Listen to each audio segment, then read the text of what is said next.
Bendito Deus e Pai, Pai de nosso Senhor e Salvador Jesus Cristo, amém? Vamos começar com uma palavra de oração. Pai amado, Deus bendito, nós te louvamos e nós te agradecemos pela oportunidade que nos dás de ouvirmos a Tua palavra, de estudarmos a respeito de Ti. Tu que és um Deus tão profundo, mas que por Tua misericórdia te fazes que nós possamos te conhecer um pouco mais, cada dia mais, pelas experiências pessoais, mas de maneira precisa pelo que nos ensinam as Tuas Escrituras Sagradas. Pedimos a Tua bênção sobre nós e te agradecemos em nome de Jesus. Amém e amém. Quero lembrar aos irmãos que os áudios e os vídeos estão sendo gravados, os áudios estão todos eles disponíveis no aplicativo da igreja, os vídeos no canal do YouTube da igreja, Igreja de Nova Vida da Tijuca. Então, os 2 primeiros vídeos já estão lá disponíveis. Quero dizer também que o livro de Teontologia, que é o livro base dessa série de estudos, ele está aqui à disposição. Se alguém desejar obter esse livro, então pode fazê-lo. Se você quiser pegar já pode pegar e depois acerta ao final desse nosso estudo. Amém, queridos? Quantos aqui estiveram os 2 estudos primeiros? Ok. Quantos tiveram apenas um? Ok. Quantos não estiveram nenhum? Ok. Então, principalmente os que não estiveram em nenhum dos estudos, seria interessante, pelo menos pegar o primeiro estudo, que é a introdução, que a gente vai adentrando nessa série de assuntos a respeito de Deus Pai. Hoje nós vamos continuar falando sobre os atributos incomunicáveis de Deus. E hoje nós vamos falar de onisciência. Eu quero dizer aos irmãos que eu vou tentar correr um pouco mais nos atributos da onisciência, da onipotência, para tentar entrar no atributo da soberania, ok? Mas, se não conseguir, não tem problema, a gente vai caminhar para que na próxima semana a gente adentre a essa temática. Falamos da onipresença de Deus, e aí hoje vamos falar da onisciência, omnisciência, né? Então, conhecimento único de Deus, um Deus que conhece todas as coisas. Ele está onipresente e onisciente. E a onisciência de Deus, o conhecimento de Deus é eterno, é imensurável e é abrangente. Nós nunca poderemos saber o que Deus sabe, porque Ele é eterno. Nós somos finitos. Nós fomos criados um dia e um dia deixaremos de ter um conhecimento aqui do que aprove Ele nos fazer conhecer. Sempre teremos conhecimento impreciso, limitado em relação a Deus, e o conhecimento de Deus também é imensurável, não tem como medir, assim como abrangente. O salmista diz no Salmo 147, versículo 5, o seguinte: grande é o Senhor e muito poderoso, o seu entendimento não se pode medir. A Bíblia então diz que não há como medir o conhecimento de Deus. Você pode medir o meu conhecimento, você pode medir o conhecimento da pessoa que está do seu lado, você pode fazer uma prova e medir o conhecimento, e mesmo assim você não vai medir tudo. Há pessoas, por exemplo, que têm um conhecimento muito grande, vão fazer uma prova e não tiram uma boa nota. Já aconteceu contigo? Você tem um conhecimento de uma matéria, você tem o domínio daquilo, cai em perguntas e você vê a pessoa do lado, que tem um conhecimento menor que o seu, tirou uma nota maior. Então não há como medirmos, é muito difícil medir o conhecimento de alguém, e a Bíblia diz que o entendimento de Deus não se pode medir. Agora, a eternidade de Deus é outro motivo pelo qual nós não possamos ter compreensão exata do entendimento de Deus, nem do pensamento de Deus. O profeta Isaías, filho de Amós, ele diz no capítulo 40, versículo 28, não sabes, não ouviste que o eterno Deus, o Senhor, o Criador dos fins da terra, não se cansa nem se fatiga? Não se pode esquadrinhar o seu entendimento. A gente não pode entender o que Deus está pensando. Então, muitas vezes, nós caímos no erro dizendo assim, por que Deus permitiu isso? Por que Deus permitiu essa tragédia? Aliás, eu não sei se vou abordar isso em soberania, mas eu vou falar dos 3 tipos de vontade de Deus. Deus tem 3 tipos de vontade. Porque a gente, por exemplo, o tsunami. Por que Deus permitiu que o tsunami varresse ali, matasse inocentes, matasse crianças? Porque, então, temos que entender a vontade de Deus, mas os 3 tipos de vontade de Deus. Eu vou tentar entrar nisso hoje, se não der, com certeza, na próxima semana a gente aborda isso. Mas o fato é que, a início de conversa, não se pode compreender o que está na mente de Deus.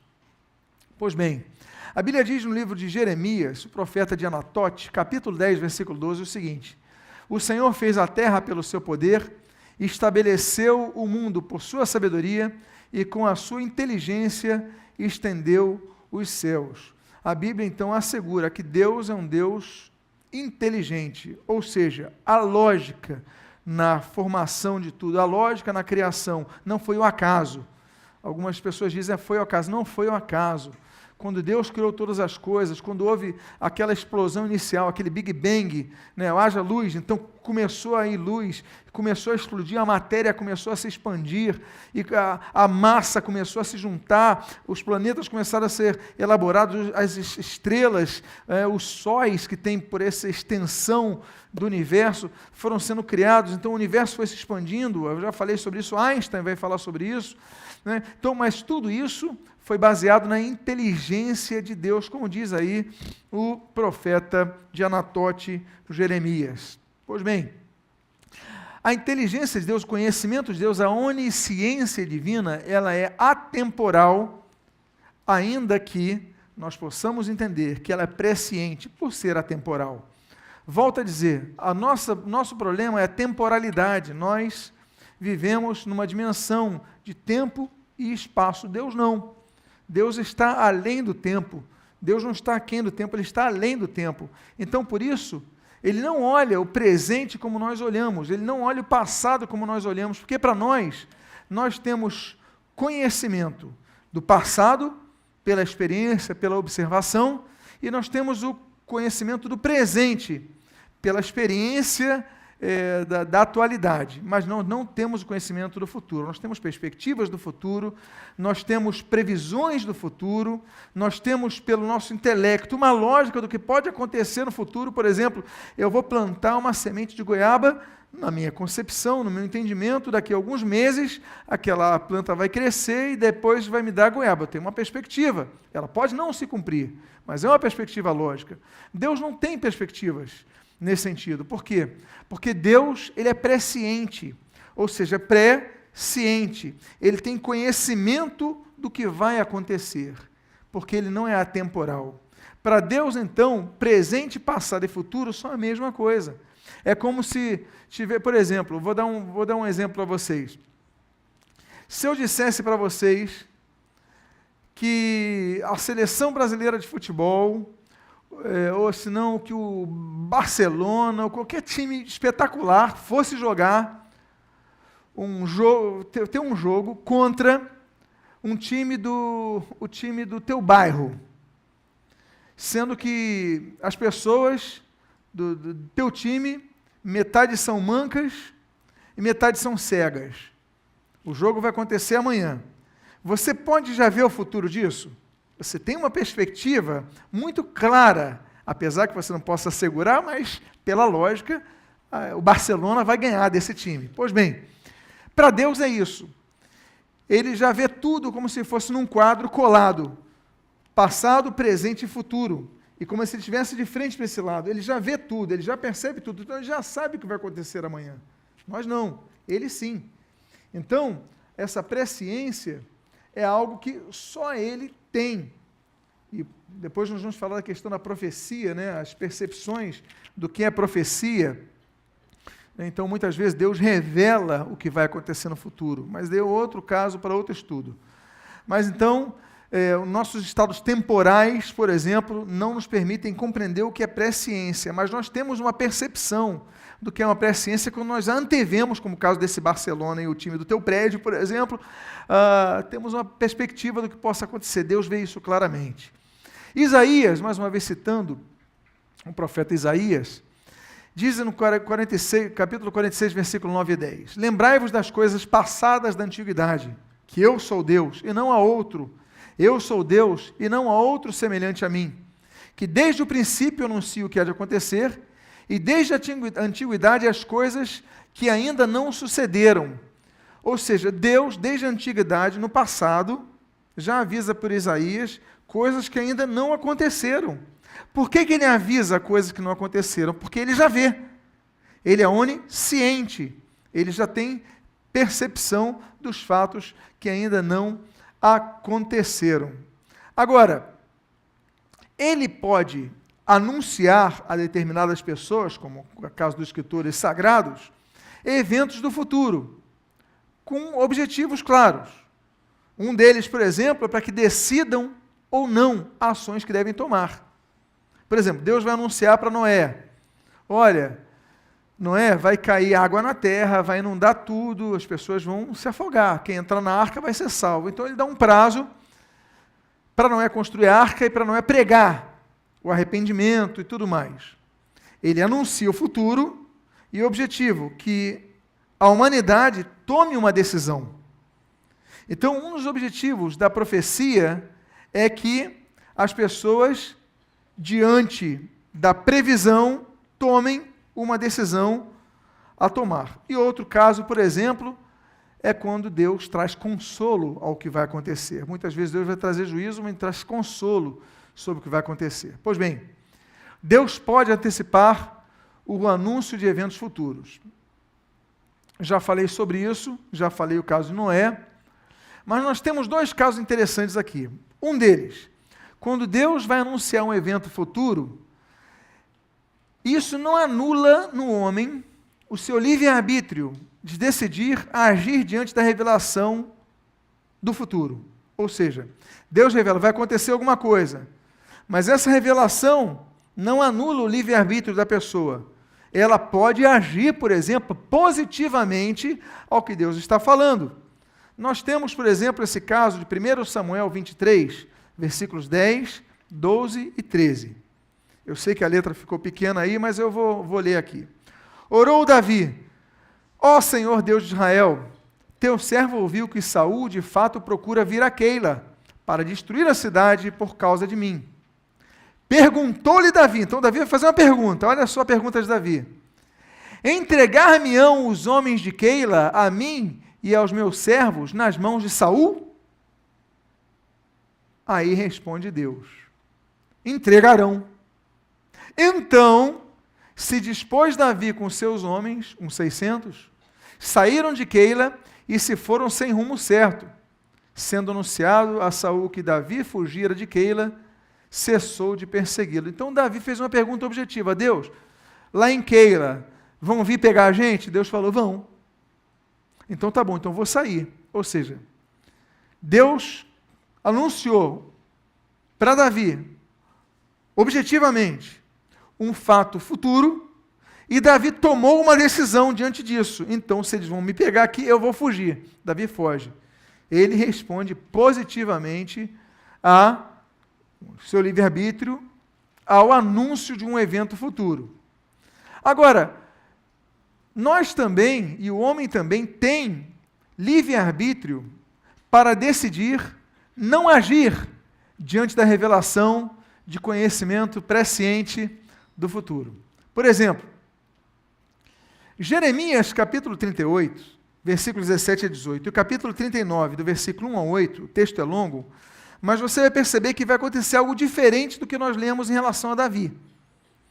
O texto diz assim, do profeta Anatotiano. Então Jeremias disse a Zedequias, assim diz o Senhor, o Deus dos exércitos, Deus de Israel, se te renderes voluntariamente, Zedequias, aos príncipes do rei da Babilônia, então viverá a tua alma, e esta cidade não se queimará, e viverás tu e tua casa. Mas, se não te renderes, olha aí o livre-arbítrio, se não te renderes aos príncipes do rei da Babilônia, então será entregue esta cidade nas mãos dos caldeus, e eles a queimarão, e tu não escaparás das suas mãos. Vou dar uma pausa aqui antes de continuar o texto. Vocês lembram de Davi em relação a Keila? Davi faz uma pergunta. Vão pegar a gente em Keila? Deus fala, vão. Davi foge. Deus está falando para Jeremias avisar o rei Zedequias. Olha, se você se render, você vai sobreviver. a sua família vai sobreviver e a cidade vai ficar de pé. Mas se você não se render, eles vão pegar vocês, vão destruir a cidade, vai acabar com a tua família. O que Deus fez? Deus, nesse atributo da onisciência, ele demonstrou que já sabia o que ia acontecer, mas nota bene, o que vai acontecer, de fato, e de maneira objetiva, Deus não avisou. Deus já sabia a decisão de Zedequias, mas Deus deixou Zedequias, por seu livre-arbítrio, tomar a decisão. O que Zedequias faz? Continua o texto do capítulo 38. Disse o rei Zedequias a Jeremias: receio-me dos judeus que se passaram para os caldeus. Não suceda que estes me entreguem nas mãos deles e eles escarneçam de mim. Foi tomada Jerusalém. Veio Nabucodonosor, rei da Babilônia, e todo o seu exército contra Jerusalém e a cercaram. Tendo visto Zedequias, rei de Judá, e todos os homens de guerra fugiram, mas o exército dos caldeus os perseguiu e alcançou Zedequias. Vazou os olhos de Zedequias e o atou com 2 cadeias de bronze para o levar à Babilônia. Os caldeus queimaram a casa do rei e as casas do povo e derribaram os muros de Jerusalém.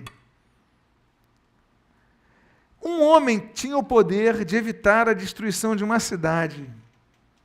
Deus falou: se você se render, todo mundo sobrevive, mas se você não se render, vão pegar vocês e vão destruir a cidade. Olha, pegam ele, matam a família dele, vazam os olhos, furam os 2 olhos dele, e Zedequias perde tudo e ainda queimam a casa do povo, queimam Jerusalém. Jerusalém cai queimada, cai e destruída em ruínas. Deus sabia o que ia acontecer? Pelo atributo da onisciência, sim, ele sabia o que ia acontecer. Mas Deus interveio para que a decisão de Zedequias fosse a decisão positiva em relação, não, Deus deu o livre-arbítrio, ainda que soubesse a decisão de Zedequias.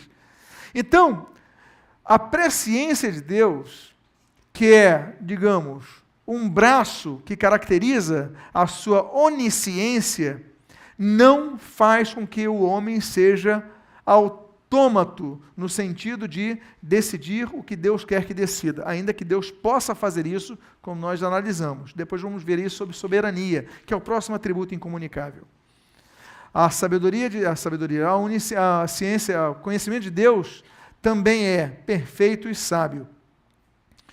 Então, eu vou avançar aqui, mas, por exemplo, Jó, o livro mais antigo da Bíblia, o livro de Jó, diz assim: tens tu notícia do equilíbrio das nuvens e das maravilhas daquele que é perfeito em conhecimento? Então, a palavra que nós vemos aí para perfeição é completitude. Ele é completo em conhecimento, não lhe falta nada em conhecimento. Deus conhece todas as coisas de maneira integral. Por quê? Porque Deus é eterno, Deus é presciente, Deus é onisciente. Por isso que em Romanos, aí avançando as páginas do Novo Testamento, nós lemos no capítulo número 11, versículo 33 e 34 o seguinte: ó profundidade da riqueza. Aliás, esse é um poema belíssimo de Paulo. Ó profundidade da riqueza, tanto da sabedoria como do conhecimento de Deus. Quão insondáveis, não dá para sondar os juízos de Deus, quão insondáveis são os seus juízos, e quão inescrutáveis os seus caminhos, Quem, pois, conheceu a mente do Senhor? Não há como nós conhecermos a mente do Senhor. Ah, mas fulano morreu, uma criança morreu, um inocente morreu. Como é que a gente vai conhecer o motivo de tudo isso? Vamos entrar em soberania no próximo ponto, a gente vai entender um pouquinho mais, mas o que a gente possa entender um pouquinho mais não é nada em relação ao que Deus pensa. Nós podemos trabalhar e elaborar um conceito pela nossa lógica, pela nossa percepção, pelas possibilidades, mas como conhecer? Então, nós devemos entender que o conhecimento de Deus também é infinito, mas é perfeito e é completo. O conhecimento de Deus, estamos falando do atributo incomunicável da onisciência. Ele também é relacional. Deus conhece cada ser criado de forma individual. Conhece a mim, conhece a você, conhece a cada um de nós individualmente. E a cada um, estabelece um plano individual. A Bíblia diz, o Senhor Jesus diz em Mateus capítulo 10, versículo 30, o seguinte: até mesmo os cabelos da vossa cabeça estão todos contados. Jesus quis dizer o seguinte: olha, Deus conhece cada detalhe de nossas vidas, nada escapa ao seu conhecimento. Deus tem um projeto para cada ser que cria. E a Bíblia diz, por exemplo, quanto ao chamado de Jeremias, capítulo 1, versículo 5, o seguinte: antes que eu te formasse no ventre materno, nota bene, antes de formá-lo. Isso é interessante que nós estudamos, tivemos a quinta ciência teológica sobre antropologia teológica, quando falarmos da criação do homem. Porque quando nós falarmos da criação do homem, nós vamos entrar num conceito que Agostinho vai trabalhar, que Tomás de Aquino vai trabalhar, e Tomás de Aquino vai trabalhar muito essa questão seguinte: quando é que Deus cria o espírito? Aristóteles abrange esse conceito, né? O espírito do homem, ele é pré-criado? Ele é criado no ato da conjunção do espermatozoide no óvulo feminino, é ali que surge o espírito. O espírito, aí nas religiões, vamos entender ali, vem na 9ª semana da gestação, vem na 4ª semana da gestação, vamos ver o que o islamismo fala sobre isso, vamos ver que... Então, a questão do aborto vai ser importante para nós compreendermos, mas quando é que surge o espírito? Será que houve aquela junção, surgiu o início, o embrião de um corpo, me permitam esse contexto, então o espírito vem e toma posse? Vamos falar sobre isso nas aulas sobre antropologia teológica. Aqui não vamos abordar isso, porque vamos adentrar 1 hora para explicar isso. O fato é que aqui nós temos uma dica. Antes que eu te formasse no ventre materno, eu te conheci. Antes. E antes que saísses da madre, te consagrei e te constituí profeta às nações. Ou seja, antes dele nascer, Deus já tinha um projeto para a vida dele. Antes de você nascer, Deus já tinha um projeto para cada um de nós. Ok? Então todos nós somos importantes. Você é importante para Deus, Deus tem um projeto, Deus te criou com um propósito, com uma missão. Agora, a questão do conceito relacional quanto à onisciência de Deus é que Ele não apenas conhece cada ser criado, mas Ele ouve o pensamento de cada um. E olha, por causa do fato dele englobar passado, presente e futuro, ele não é um conhecimento periférico. Ele percebe o que está imanente aos nossos sentimentos. Por exemplo, o Salmo 139, nos primeiros 4 versículos, diz assim: Senhor, Tu me sondas e me conheces. Sabes quando me assento e quando me levanto. De longe penetras os meus pensamentos. Esquadrinhas o meu andar e o meu deitar e conheces todos os meus caminhos. Ainda a palavra não me chegou à língua e Tu, Senhor, já a conheces toda. Não chegou à língua, Deus já conhece. Ou seja, Deus não apenas conhece-nos pelo que nós falamos, da forma como nós agimos, mas pelo que nós pensamos. Por isso que Ele é onisciente. Eu volto a dizer, um dos grandes combates do protestantismo, a idolatria do catolicismo romano, é essa invenção antibíblica e grosseiramente herética de você poder orar um santo, ou orar a Maria, ou outra santa, qualquer, em determinado horário. Então, volta a dar aquele exemplo, 6 horas da tarde. Aí os católicos romanos mais religiosos, o que eles fazem às 6 horas da tarde? Aí começam lá a oração. Aí rezam a Ave Maria. Só que a pessoa aqui na Tijuca está rezando a Ave Maria, a pessoa em Vila Isabel está rezando para a Ave Maria, a pessoa em Madureira está rezando para a Ave Maria, a pessoa em Niterói está rezando a Ave Maria. Ela tem condição de ouvir a cada um deles? Ela é onisciente. Então ela não tem condição de ouvir cada um deles. Só que em São Paulo tem alguém rezando a Ave Maria nesse horário, no Recife tem alguém rezando a Ave Maria, e tem milhões de pessoas rezando a Ave Maria, ela vai conseguir ouvir a todos? Não, por quê? Porque ela não é onisciente. Ela não consegue. Porque ela não é onisciente só Deus. Dizer que Maria pode ouvir todas as rezas, o Jorge pode ouvir todas as rezas no dia 23, vão fazer para ele, é atribuir a ele uma competência que é exclusiva ao atributo divino incomunicável da onisciência. Só Deus consegue. Por que Deus consegue? Primeiro, porque Deus não precisa de ouvidos. Ele já entende, já percebe. Ele volta a dizer. Uma pergunta que se faz, por exemplo, no início do conhecimento da doutrina de Deus, eu sempre falo o seguinte: Deus é imanente ou Deus é transcendente? Aí a pessoa tende a responder umas das duas. Não, são os dois. Deus tanto transcende como Deus é imanente. Deus então penetra todos os nossos sentimentos. Deus consegue. Deus não está atrelado ao tempo ou ao espaço. Deus é muito mais do que isso. Então, como o salmista ali bem declarou, o Ezequiel, por exemplo, livro do profeta Ezequiel, o filho do homem, né? A Bíblia diz no livro de Ezequiel, é o livro que mais fala, o filho do homem, cita 92 vezes essa expressão, a primeira dela no capítulo 2, versículo 1, filho do homem, ponte de pé, que falarei contigo. Mas Ezequiel, capítulo 11, versículo 5, ele diz o seguinte: quanto às coisas que vos surgem à mente, eu já conheço. Vos surgem à mente, eu já conheço. Ou seja, ele sabe o que está na mente de cada um, porque onisciente, só Deus. 1 Crônicas, capítulo 28, versículo 9, na sua segunda parte, diz assim: o Senhor esquadrinha todos os corações e penetra todos os desígnios do pensamento. Então Deus conhece, esquadrinha, Ele detalha cada detalhe do nosso pensamento. Agora, por causa disso, que Deus é o único que é o juiz, que pode julgar a todos.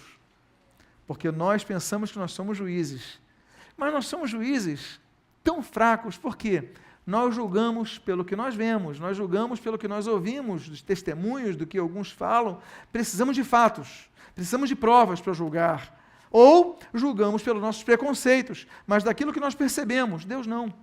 Deus sabe e julga até mesmo aquilo que nós pensamos. Deus não apenas conhece, mas Deus discerne os nossos pensamentos. Como? A Bíblia vai falar sobre isso, e a Bíblia vai falar que Deus vai trabalhar nesse sentido. Depois vamos falar mais sobre isso futuramente, quando falarmos dos juízos de Deus. Mas a Bíblia diz, por exemplo, no Salmo de número 19, versículo 14, o seguinte: as palavras dos meus lábios, e o meditar do meu coração sejam agradáveis na tua presença, Senhor. O salmista sabia que até o meditar do coração tinha que agradar a Deus, porque pode desagradar a Deus o que nós temos no coração. A Bíblia usa essa expressão, desígnios, né? Abomináveis são para o Senhor os machebotes do mal, os desígnios do mal, o que ele está pensando, concatenando na sua mente, programando na sua mente, Deus já sabe e torna abomináveis. Você lembra que nós lemos num texto anterior um assunto positivo, né? Sejam agradáveis a ti o que eu estou pensando, e agora nós temos um aspecto negativo. O que nós pensamos pode ser desagradável a Deus, ok? Vamos avançar. Nós falamos agora da onipresença, nós falamos da onipresença, nós falamos da onisciência, e nós falaremos agora da onipotência de Deus. Para isso, nós devemos ter conhecimento de duas expressões latinas, para compreendermos um pouco a respeito da onisciência de Deus. Uma das expressões, Tomás de Aquino vai trabalhar também sobre isso, é a potentia Dei absoluta. Deus exercita todo o poder conforme sua exclusiva vontade. Ah, pastor, mas a vontade de Deus, volta a usar o exemplo do tsunami, era que o tsunami matasse inocentes, criancinhas foram afogadas. É a vontade de Deus que um acidente mate inocentes, uma criança seja atropelada por uma pessoa embriagada. Para nós entendermos isso, nós devemos entender os três tipos de vontade de Deus. Temos que entender dois termos, o bulê e o telema, dois termos gregos. Isso devemos tratar em soberania. Se der tempo, avançaremos nisso. Mas vamos falar aqui sobre a onipotência de Deus. Deus, então, temos dois tipos da potência de Deus, do poder de Deus. Uma delas é potência Dei absoluta, ok? Já fala do poder absoluto de Deus. Trata-se do extrato do poder divino, ainda que ele tenha se colocado em si, autoimposto em si, limites. Deus é limitado por algo? Deus é limitado pela sua própria vontade, então Deus é ilimitado, mas ele se autolimita, só ele pode limitar-se, vamos falar sobre isso hoje. Mas o fato é que toda a ordem estabelecida, ela é criada graças ao poder de Deus. Deus diz, haja luz, pum, explode, energia se torna em matéria, como vai dizer Einstein, né? Energia, a massa, a velocidade e tal, vai gerar. Einstein vai sistematizar isso daí. Ele vai trabalhar ali no início do século XX, lá em 1901, ele vai trabalhar sobre isso. Em Analyse der Physiken, ele vai trabalhar muito essa questão que a massa tem relação com a matéria, a energia tem relação com a matéria, como pode criar alguma coisa? Então, o que diz a astrofísica? Que todo o universo criado, incluindo o Sol, incluindo os planetas, incluindo tudo, estava cabendo em algo como se fosse do tamanho de uma laranja. Stephen Hawking, né, catedrático de Cambridge, ele vai dizer que o universo está, ele escreve um livro assim, né, homônimo, o universo numa casca de nós. Tudo estava em algo do tamanho de uma casca de nós. Mas o que houve? Aquela explosão de grande energia condensada vai explodir e a energia vai gerar matéria. A energia gera matéria. E essa matéria vai se expandir. E Einstein vai dizer, olha, a matéria e o universo continuam em expansão. Ela está se expandindo. Então, tanto é que existe o conceito do Big Bang, né, que é o início de todas as coisas, o haja luz, e também se tem o conceito do Big Crunch. O crunch vai acontecer quando chegar ao seu limite, tudo que se expande tem que voltar. E a Bíblia vai falar sobre isso, sobre o mundo que vai queimar, vai pegar fogo. Por quê? Porque a matéria vai se concentrar, vai haver queima total de tudo que existe. Então, quanto mais distante do Sol, mais vai ficando frio, na verdade, pelo menos a nossa Via Láctea aqui. Então, mas quanto mais, porque está se expandindo, mas quanto mais for retroagindo, mais quente vai ficar. A Bíblia fala sobre isso, né? Do fogo que vai passar a terra novamente, tudo mais, mas não vamos analisar isso, porque depois eu vou dar uma série aos domingos pela manhã, futuramente, sobre Bereshit, aquela série que eu já dei há muitos anos atrás, vou voltar a dá-la, ok? Sobre a criação de todas as coisas. Pois bem, a Bíblia diz em Gênesis capítulo 18, versículos 13, no seu início, versículo 14, o seguinte: disse o Senhor a Abraão, acaso há para o Senhor coisa demasiadamente difícil? A resposta é óbvia. Existe um tipo de pergunta chamada retórica. Essa pergunta é uma pergunta retórica. O que é uma pergunta retórica? É quando a pergunta já traz a resposta em si mesma. Ou seja, é uma pergunta retórica, já tem a resposta. Acaso alguma coisa é impossível, difícil para Deus? Ou seja, você já sabe a resposta. E nós sabemos então que não há nada impossível para Deus, não há nada que delimite Deus. Aliás, eu faço uma observação aqui. Nós aprendemos, por causa de algumas versões latinas, que El Shaddai, por exemplo, significa Deus Todo-Poderoso.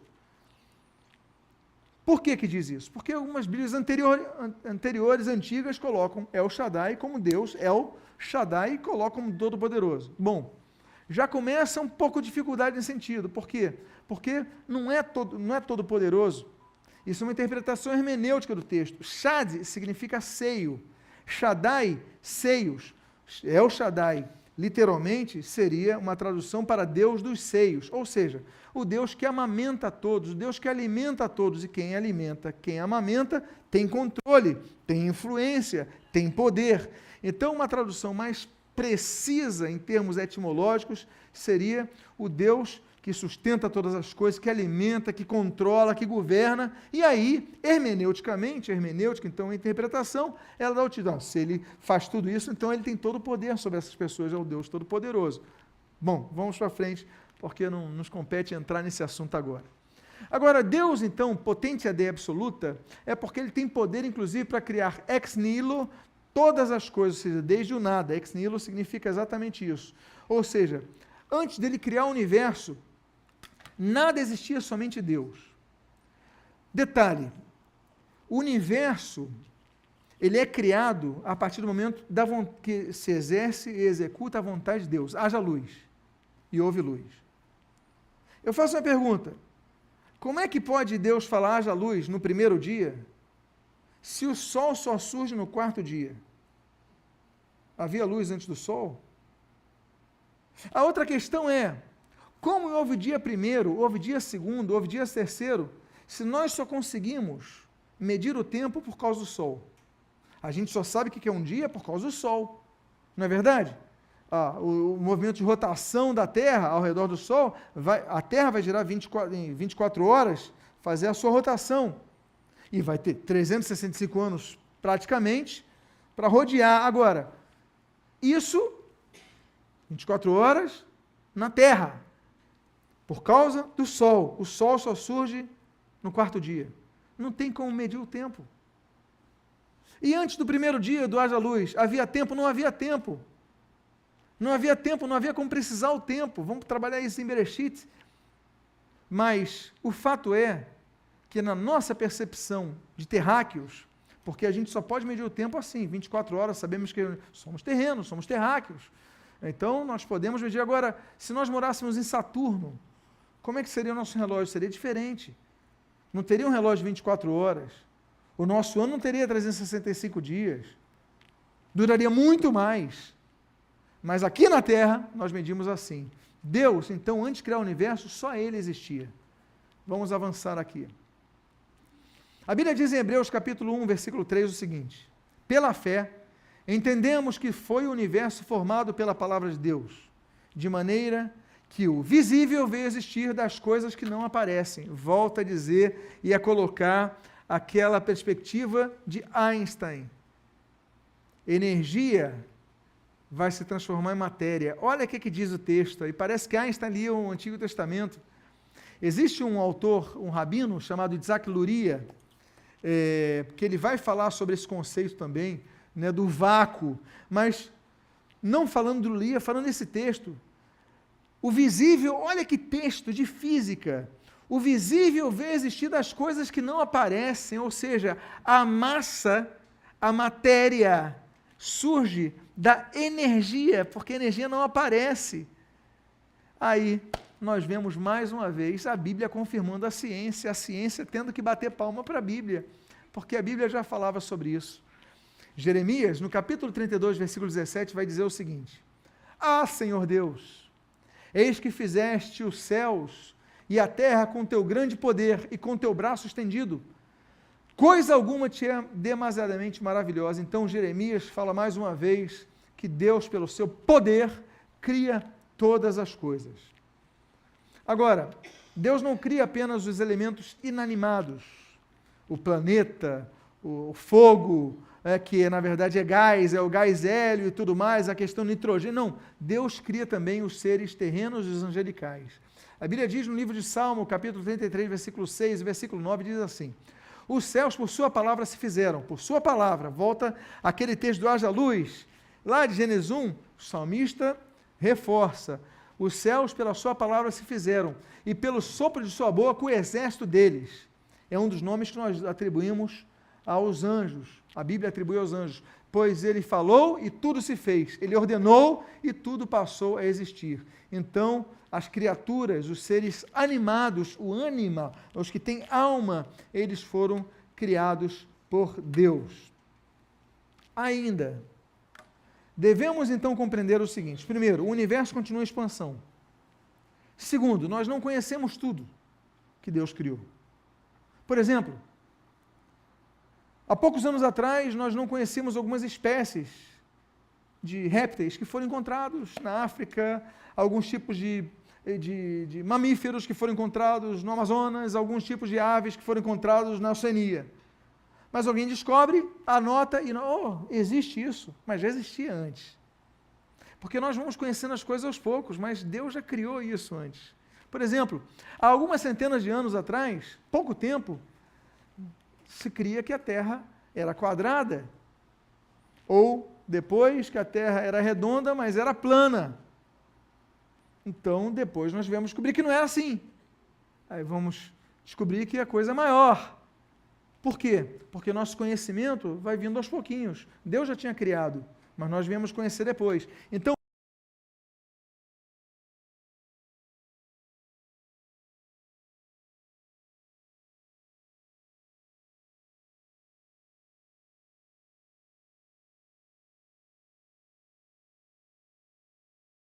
volto a dizer o livro mais antigo da Bíblia, capítulo 5, versículo 9, capítulo 9, versículo 10, é o seguinte: Ele faz grandes coisas inescrutáveis e maravilhas que não se podem contar.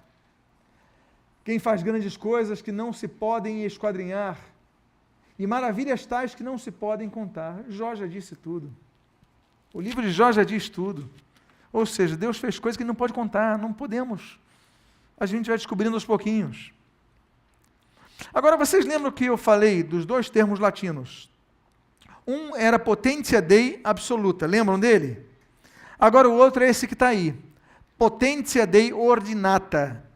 Deus usa o seu poder para realizar, não apenas para criar, mas para realizar de maneira objetiva e precisa as suas realizações e para sustentar a sua criação, ainda que se autodelimite. Vamos trabalhar sobre isso. Vamos lá. Por exemplo, Deus criou a matéria, Deus criou o universo, Deus criou a terra. Mas quando Deus criou a terra, Deus colocou leis naturais. Uma das leis, a lei da gravidade.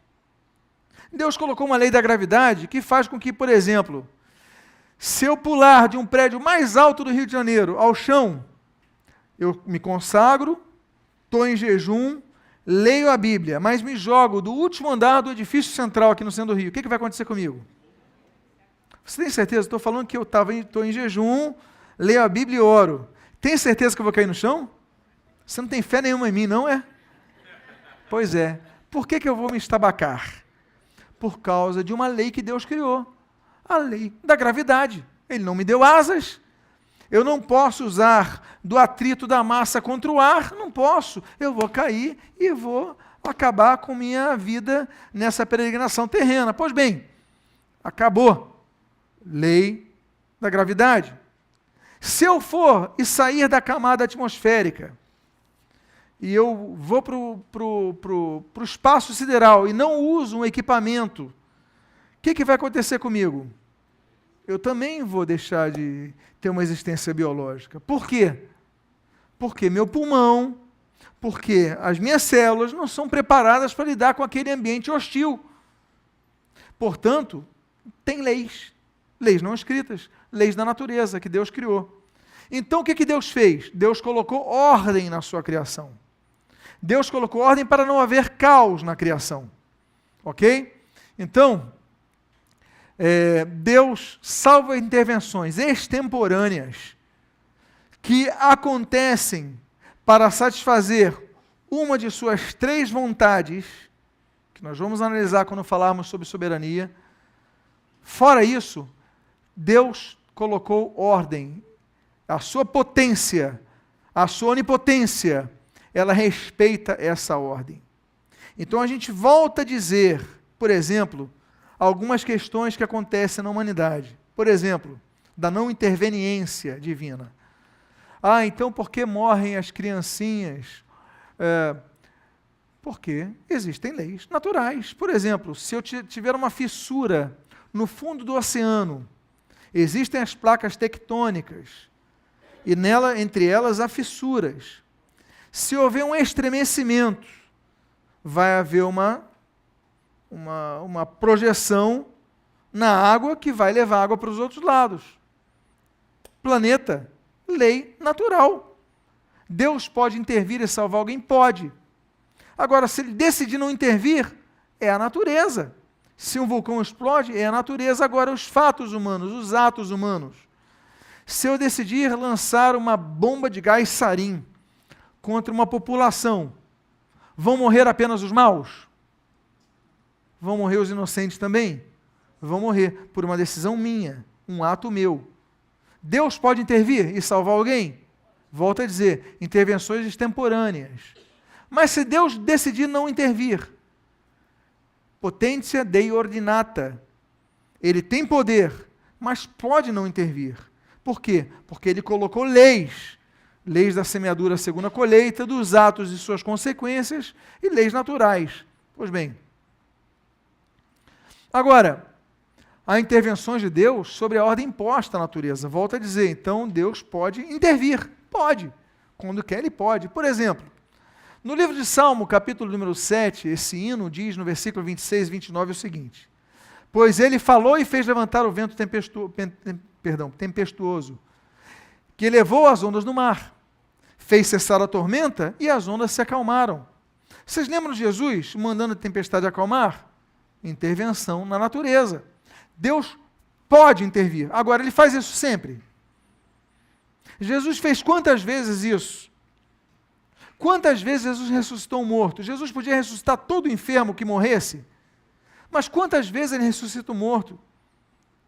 Paulo, através de Paulo, quantas vezes? Então, há exceções, mas não havendo uma intervenção excepcional, não abrangendo a excepcionalidade, as pessoas morrem, os santos morrem, as pessoas morrem, inocentes morrem, as pessoas ficam doentes. Então, se Deus intervir, a tormenta cessa. Agora, se Deus não intervier, vai haver tormenta? Vai haver tormenta, vai haver tempestade? Casa vai desabar? Vai. Então, Deus pode intervir, mas Ele não intervém sempre. Por quê? Volto a dizer, potência Dei ordinata. Ele já colocou uma ordem no universo. Por exemplo, o livro de Salmo, outro hino, capítulo 33, versículos 6, 7 e 9, diz assim: os céus por sua palavra se fizeram, pelo sopro de sua boca. Já até falei sobre uma parte dele. O exército deles. Ele ajunta em montão as águas do mar, e em reservatório encerra as grandes vagas. Pois Ele falou e tudo se fez, Ele ordenou e tudo passou a existir. Deus colocou ordem. Deus vai criar as coisas, os períodos da criação vão definir as coisas, e as coisas estão em ordem.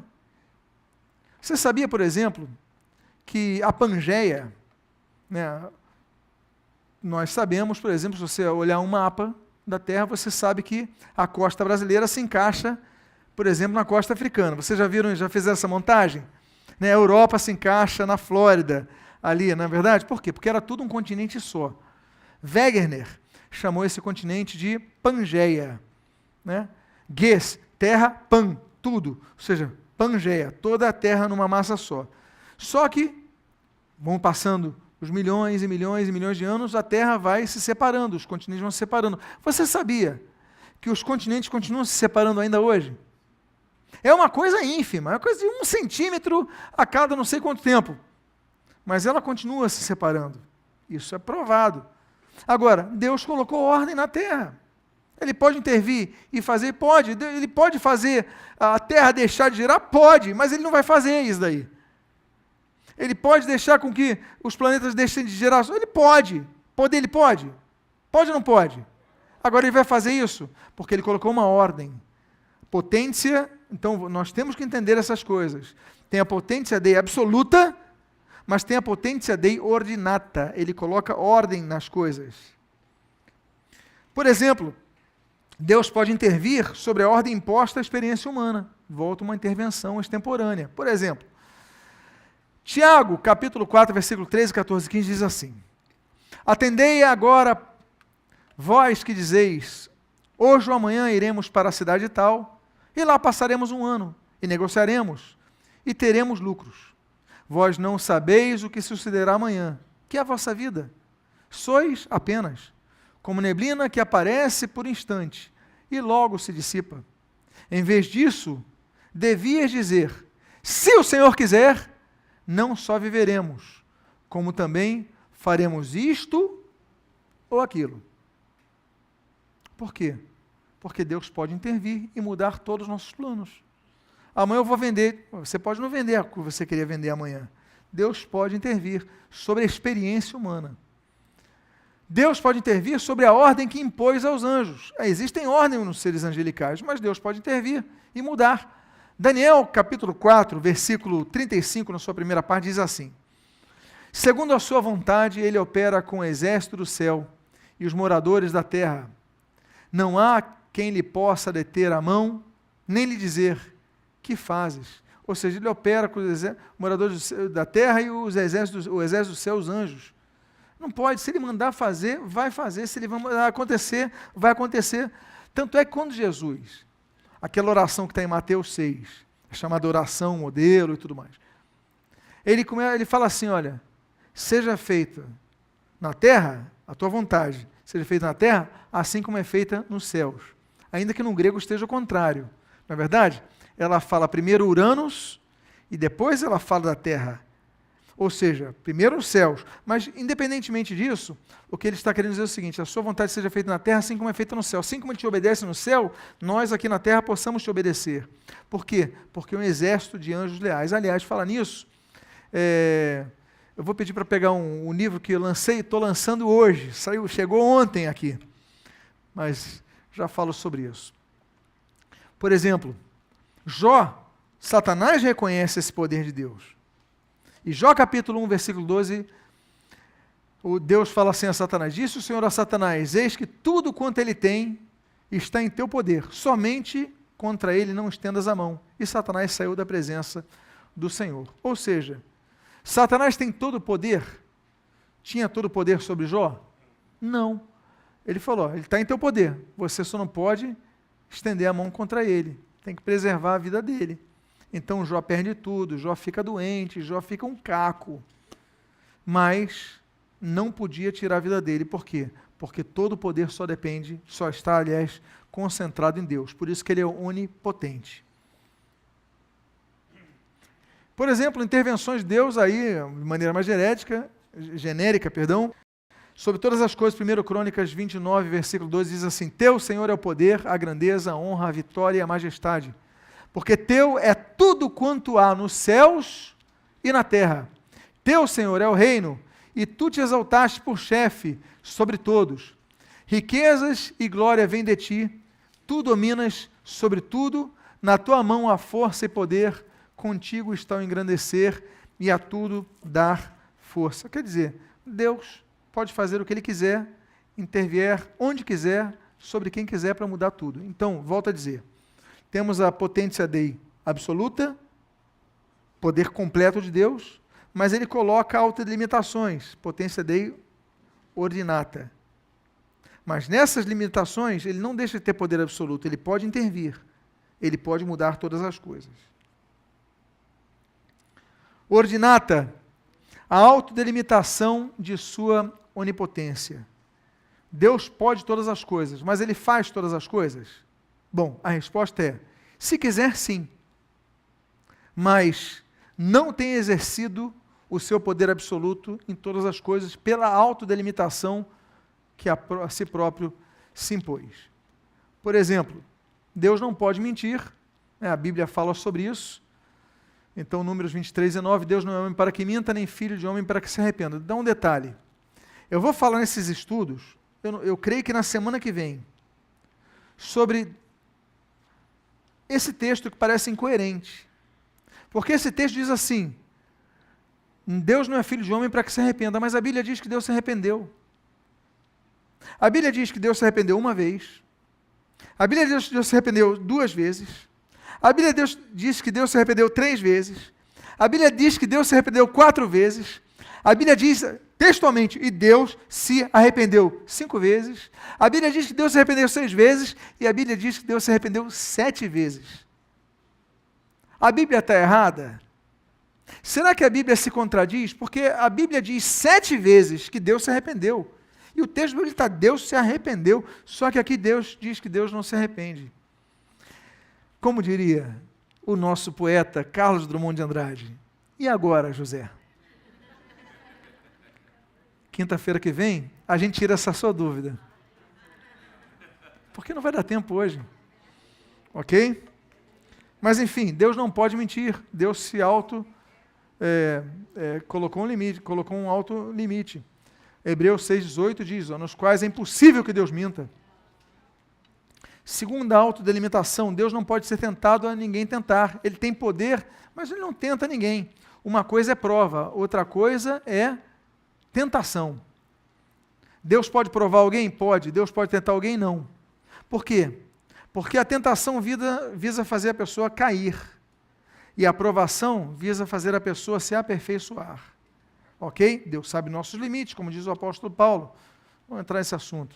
Tiago diz assim, Ninguém ao ser tentado diga, sou tentado por Deus, porque Deus não pode ser tentado. Ali, olha o termo que ele coloca, apeirastos, pelo mal, e nem ele mesmo a ninguém tenta.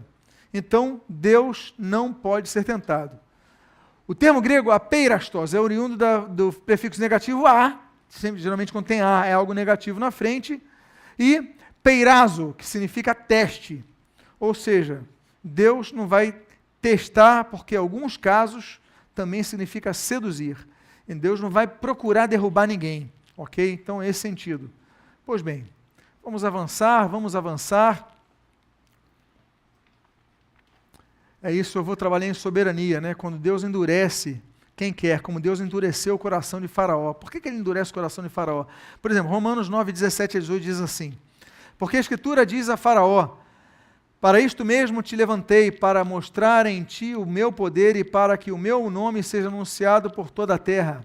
Logo, tem ele misericórdia de quem quer e também endurece a quem lhe apraz. E o livre-arbítrio nisso? Depois falamos sobre isso. Continue injusto fazendo justiça, continue imundo andando, ainda sendo imundo, o justo continue na prática da justiça e o santo continue a santificar-se. Então, mas isso daí vamos avançar porque não vai dar tempo de trabalhar nisso hoje. Outra autodelimitação é que Deus não pode trair a sua palavra. Ele promete, ele cumpre as suas promessas. A Bíblia diz em 2 Timóteo 2,13, se somos infiéis, ele permanece fiel, pois de maneira nenhuma pode negar-se a si mesmo. Então, Deus é todo poderoso, ele pode negar-se, mas ele se autoimpõe isso, ou seja, delimitação. Ok? Vamos avante.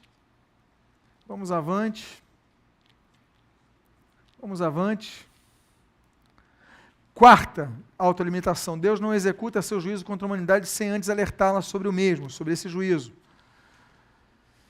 Então, por exemplo, Amós, o boiadeiro, ele fala assim, no capítulo 3, versículo 6 e o versículo 7, tocar-se a trombeta na cidade sem que o povo se estremeça? Sucederá algum mal à cidade sem que o Senhor o tenha feito? Certamente. O Senhor Deus não fará coisa alguma sem primeiro revelar o seu segredo aos seus servos, os profetas. Então Deus anuncia o juízo. Ok? Vamos avançar. Deus não fará aquilo que deve ser feito pelas suas criaturas. Deus pode fazer, eventualmente ele faz, mas por padrão, ordinata, ele não faz. Por exemplo, ok, ele concedeu o livre-arbítrio para a pessoa obedecer ou desobedecer. A pessoa toma decisão. Gênesis 2, 16 a 17, e o capítulo 3, versículos 3 e 6 diz assim, e o Senhor Deus lhe deu esta ordem, de toda árvore do jardim comerás livremente, mas da árvore do conhecimento do bem e do mal não comerás. Foi ordem, determinação, regra, lei, não comerás. Vendo a mulher que a árvore era boa para se comer, agradável aos olhos, e árvore desejável para dar entendimento, tomou-lhe do fruto e comeu, e deu também ao marido, e ele comeu. Desobedeceram. Nota bene, o primeiro pecado não foi a desobediência, foi a cobiça. Porque o texto diz, vendo que era árvore boa para comer, agradável aos olhos, e árvore desejável para dar entendimento, ou seja, houve a cobiça aqui. Aí depois desobedece. A desobediência vai ser uma consequência, um fato de algo que estava engendrado no coração. Por exemplo, Deus ressuscitou Lázaro, mas Jesus disse assim, tirai a pedra. O que é mais difícil? Para Jesus seria mais difícil, ressuscitar o morto ou tirar a pedra? Peguei vocês, para Jesus nada é difícil, peguei vocês. Mas tudo bem.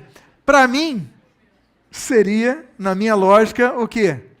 Mais difícil ressuscitar o morto do que tirar a pedra. Ele ressuscita Lázaro, mas fala para as pessoas, tirem a pedra, por quê? Porque ressuscitar, ele podia. Mas mover a pedra, os outros podiam. Mesmo sem ter fé. Apenas obedecendo, mesmo usando a lógica humana. Ao remover a pedra, eu posso remover. Então, há coisas que Deus não faz quando nós devemos fazer. Ainda que possa haver milagre, né? Deus pode mudar todas as coisas. Sexta autolimitação é o que diz Tiago, capítulo 1, versículo 17. Diz assim, Toda boa dádiva e todo bom perfeito são lá do alto, descendo do Pai das luzes, em quem não pode existir variação ou sombra de mudança. Pois bem, eu falei sobre 6 atributos incomunicáveis até agora. Geralmente nós sempre arredondamos para 4 atributos incomunicáveis, ou seja, atributos que não são comunicáveis aos humanos. Relembro, 2 tipos de atributos Deus tem, comunicáveis e incomunicáveis. Os incomunicáveis são os que não podem ser comunicados ao humano. Por exemplo, onipotência, onisciência, onipresença e eternidade. Ninguém pode ter o atributo da eternidade. Nós podemos ter a vida eterna, mas não podemos ser eternos, porque fomos criados um dia. Eterno não tem início nem fim. Podemos ter a vida eterna e nos tornarmos pais da eternidade. E ali sim, usufruirmos da eternidade. Mas se um dia fomos criados, não somos eternos, somos infinitos. Eternidade só Deus. Onipotência só Deus. Onisciência só Deus. Onipresença só Deus. A soberania, só Deus tem soberania. Só Deus é soberano. Nós não somos soberanos. Por quê? O que nós temos é limitado. Deus é limitado. Mas se eu for entrar nessa área agora, eu vou dedicar muitos minutos a isso e já estamos no horário que eu prometi, em média, serem as nossas aulas. Então, a partir da próxima semana, vamos falar sobre soberania, vamos falar sobre os 3 tipos de vontade de Deus, vamos falar sobre o arrependimento, permita-me aspas, de Deus, e vamos trabalhar sobre os assuntos que falam a respeito de Deus o Pai. Amém, queridos? Eu espero que esse estudo tenha abençoado a sua vida. Se você perdeu os outros estudos, os outros 2 estudos, eles estão disponíveis no YouTube, Igreja de Nova Vida da Tijuca, estão lá os vídeos. O vídeo de hoje vai estar disponível daqui a meia hora. Se você quiser chegar em casa, rever, encaminhar para alguém, é só clicar em compartilhar e a pessoa vai ver o vídeo. E se você quiser o áudio, estão disponíveis no site da igreja, no SoundCloud e também no aplicativo da igreja, que você pode baixar gratuitamente, Nova Vida Tijuca. Você baixa o aplicativo e você tem ali 350 mensagens, dentre as quais esses estudos. Vamos fazer uma oração. Pai amado, nós te louvamos, nós te agradecemos por essa série de mensagens a respeito de Deus Pai. A tua igreja, sim, Deus, glória a Deus por valorizar a pessoa divina de Jesus Cristo, nosso Senhor, nosso Salvador, nosso Redentor, nosso Remidor. Nós te louvamos porque a igreja valoriza a presença do Espírito Santo de Deus, aquele que nos consola, aquele que nos conforta, aquele que nos fala a respeito do pecado, da justiça, do juízo. Sim, a presença doce do Espírito Santo, mas muitas vezes falamos pouco a respeito de Deus o Pai. Obrigado por essa série de mensagens, dessas quintas-feiras, dessas semanas que estamos dedicando a Ti, Deus, para falar a respeito do que a Bíblia fala a respeito de Ti. Trata a respeito de Ti. Muito obrigado, abençoa nossas vidas, que nós pedimos e agradecemos em nome de Jesus. Amém e amém. Apenas 2 informações, já pode então desligar aí o vídeo, já pode finalizar a gravação e também a transmissão. Quero falar a respeito então do livro que